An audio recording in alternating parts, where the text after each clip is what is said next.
When you look at the words that we are taught to say by the Prophet ﷺ when we are sad, who here doesn't experience moments of sadness?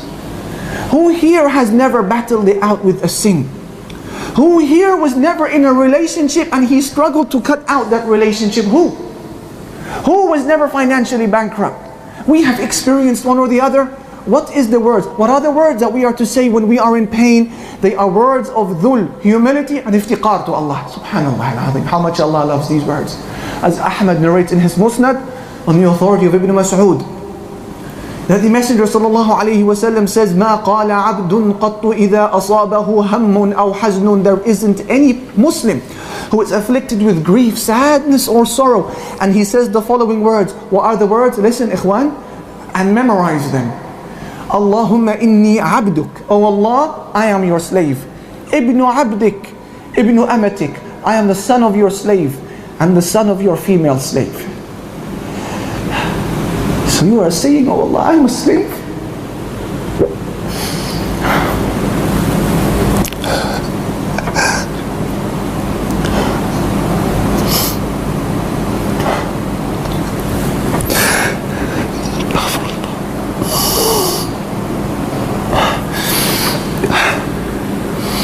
Oh Allah, I am your slave, the son of your slave, the son of your female slave. I am a slave. My mother's your slave. My dad's your slave.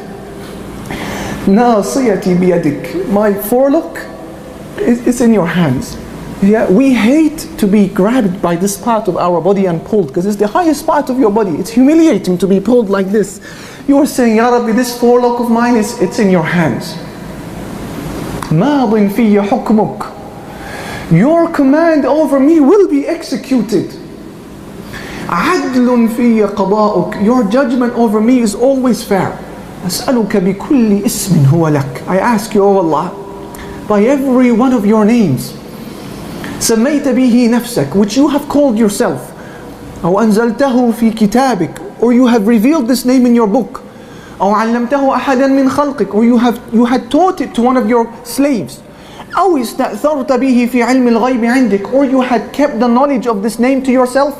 What do you want? What do you want, O slave? أن تجعل القرآن ربيع قلبي. I ask you, O Allah, to make the Quran the life of my heart, ونور صدري, and the light of my chest, وجلاء حزني, and the removal of my sadness, وذهاب همي, and a departure from my anxiety. The Prophet ﷺ says, anybody who says these words, Allah will remove his anxiety and replace it with happiness. The companions, they said, O Messenger of Allah, we should memorize these words. He says, أجل ينبغي لمن سمعهن أن يتعلمهن. Every person who hears these words should memorize them. But what is the secret here?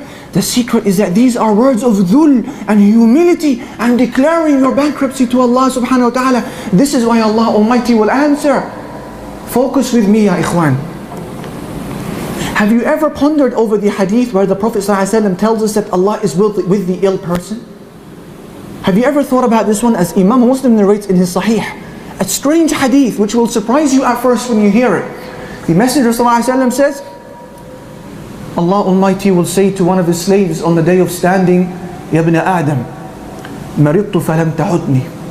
O son of Adam, Allah is saying to one of his slaves, O son of Adam, I fell ill and you didn't visit me. Subhanallah. The slave will say, Oh Allah, وَكَيْفَ أَعُودُكَ وَأَنْتَ رَبُّ الْعَالَمِينَ. Oh Allah, how am I to visit you when you are the Lord of the worlds? What does Allah say? Huh? He says, أَمَا عَلِمْتَ أَنَّ عَبْدِي فُلَانًا مَرِضْ فَلَمْ تَعُدْهُ أَمَا عَلِمْتَ أَنَّكَ لَوْ عُدْتَهُ لَوَجَدْتَنِي عِنْدَهُ.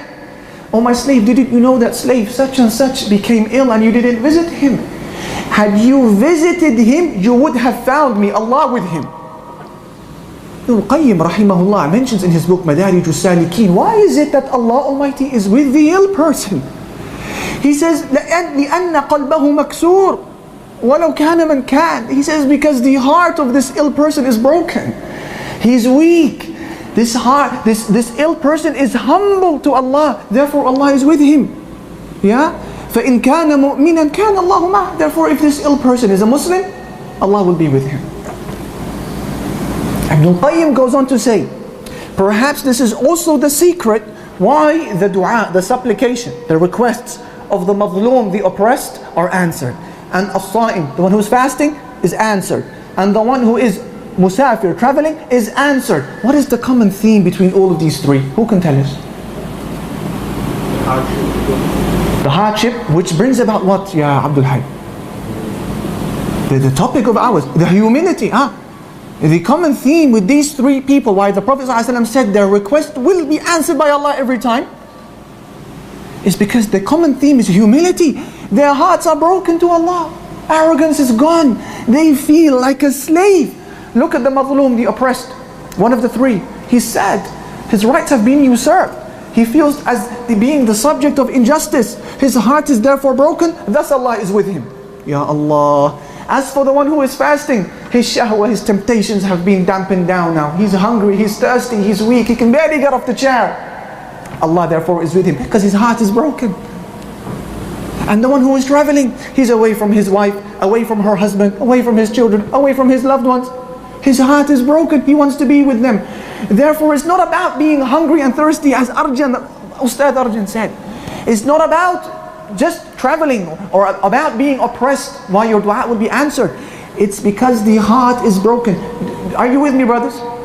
Are you with me, sisters? Are you seeing how much Allah Ar-Rahman loves this act of worship, of humbling yourself to Him?